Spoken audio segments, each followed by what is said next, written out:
Hello guys, welcome back to our channel. நம்ம லோகேஷ் கனகராஜோட எல்சியூல இருந்து அடுத்ததாக வரப்போற படம் எதுன்னு கேட்டிங்கன்னா கைதி 2 தான். இதை பற்றி நம்ம கைதி 2 படத்தோட படக்குழுவை பார்த்தீங்கன்னா நேற்று அஃபிஷியலாக கன்ஃபார்ம் பண்ணியிருந்தாங்க. ஸோ கைஸ், இந்த படத்தோட படப்பிடிப்பு எப்போ ஸ்டார்ட் ஆக போகுது அண்ட் எந்த வருஷம் ரிலீஸ் பண்ணலான்னு இருக்காங்க, நம்ம எல்சியூல இருக்கிற மிகப்பெரிய கேரக்டர்ஸ்லாம் இந்த படத்தில் வருமா வராதா, இது எல்லாத்தையுமே பற்றி தான் இந்த வீடியோவில் நம்ம பார்க்க போகிறோம். ஸோ கைஸ், வீடியோக்குள்ள போகிறதுக்கு முன்னாடி நம்ம சேனலை சப்ஸ்கிரைப் பண்ணாமல் யாராவது வச்சிருந்தீங்கன்னா மறக்காம சப்ஸ்கிரைப் பண்ணிடுங்க. ஓகே கைஸ், வாங்க வீடியோக்குள்ள போயிடலாம். கைதி 2 படத்தோட இயக்குனரான லோகேஷ் கனகராஜ் பார்த்தீங்கன்னா ரீசெண்டாக நம்ம தலைவர் ரஜினிகாந்தோட கூலி படத்தில் ஒர்க் பண்ணிட்டு இருக்காரு. அந்த கூலி படத்தோட படப்பிடிப்பு பார்த்தீங்கன்னா இன்னும் 2-3 வாரத்தில் கம்ப்ளீட்டாக முடிஞ்சிடும். ஸோ ஒன்ஸ் அந்த கூலி படத்தோட படப்பிடிப்பு கம்ப்ளீட்டாக முடிஞ்சதுக்கப்புறம் நம்ம லோகேஷ் கனகராஜ் பார்த்தீங்கன்னா ஃபுல் அண்ட் ஃபுல்லி நம்ம கைதி 2 மேலே தான் ஃபோக்கஸ் வைக்க போறாராம். ஆல்ரெடி நம்ம கைதி 2 படத்தோட ஸ்கிரிப்ட் எல்லாத்தையுமே பார்த்தீங்கன்னா லோகேஷ் கனகராஜ் கம்ப்ளீட் பண்ணிட்டாரு. அதே மாதிரி கைதி 2 படத்தை எப்போ ஸ்டார்ட் பண்ணலான்னு இருக்காங்கன்னு பார்த்தீங்கன்னா இந்த இயர் எண்டிங்கில் ஸ்டார்ட் பண்ணி அடுத்த வருஷம் மிட்ல தான் பார்த்தீங்கன்னா ரிலீஸ் பண்ணலான்னு இருக்காங்க. அதே மாதிரி இந்த கைதி 2 படம் பார்த்தீங்கன்னா கைதி 1 படத்தை விட 3 மடங்கு அதிகமாக பட்ஜெட் போட்டு எடுக்கிறாங்களா. கைதி 1 படம் பார்த்தீங்கன்னா 30 கோடியில் எடுத்து முடிச்சாங்க. பட் கைதி 2 படத்தை பார்த்தீங்கன்னா 100 கோடி செலவு பண்ணி எடுக்கிறாங்களா.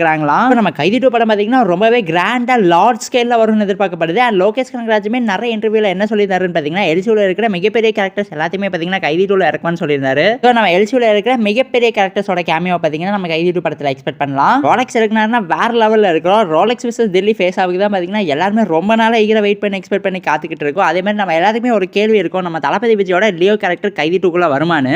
லியோ படம் பார்த்தீங்கன்னா எல்சியூக்குள்ள தான் இருக்கு. பட் அன்பார்ச்சுனேட்லி நம்ம தளபதி பார்த்தீங்கன்னா இப்போ பாலிடிக்ஸ் போறாரு. ஸோ எனக்கு தெரிஞ்சு கைதி 2 படத்தில் நம்ம லியோ கேரக்டர் அப்பியர் ஆக மாட்டாரு. லியோக்கு வாய்ஸ் ஓவர் வேணா கொடுப்பாருன்னு எதிர்பார்க்கப்படுது. நிறைய பேர் பார்த்தீங்கன்னா இவ்வளோ நாள் இந்த கைதி 2 எல்சியூ எல்லாமே டிராப் பண்ணிட்டாரு லோகேஷ் கனகராஜன்லாம் நிறைய ரூமர்ஸ் ஸ்ப்ரெட் பண்ணி வச்சிருந்தாங்க. பட் அந்த ரூமர்ஸ் எல்லாத்துக்குமே பார்த்தீங்கன்னா இந்த படத்தோட படக்குள்ள நேற்று முற்றுப்புள்ளி வச்சு விட்டுட்டாங்க. ஸோ கைஸ், கைதி 2 படம் பார்த்தீங்கன்னா இந்த வருஷம் எண்டிங்கில் ஸ்டார்ட் ஆகுது. தமிழ் சினிமாலேயே one of the most anticipated சீக்வல்னா அது நம்ம கைதி 2 தான். ஸோ கைஸ், எனக்கு தெரிஞ்சு இந்த படம் பார்த்தீங்கன்னா ரிலீஸ் ஆனதுக்கப்புறம் பாக்ஸ் ஆஃபீஸில் மிகப்பெரிய சம்பவம் பண்ணு தோணுது. இந்த கைதி 2 படத்தை பற்றி உங்களுக்கு ஏதாவது இன்ஃபர்மேஷன் அண்ட் அப்டேட் தெரியும்னா என்கிட்ட மறக்காம கமெண்ட் பாக்ஸில் ஷேர் பண்ணிடுங்க. தேங்க்யூ ஃபார் வாட்சிங் guys. We will meet in our next video.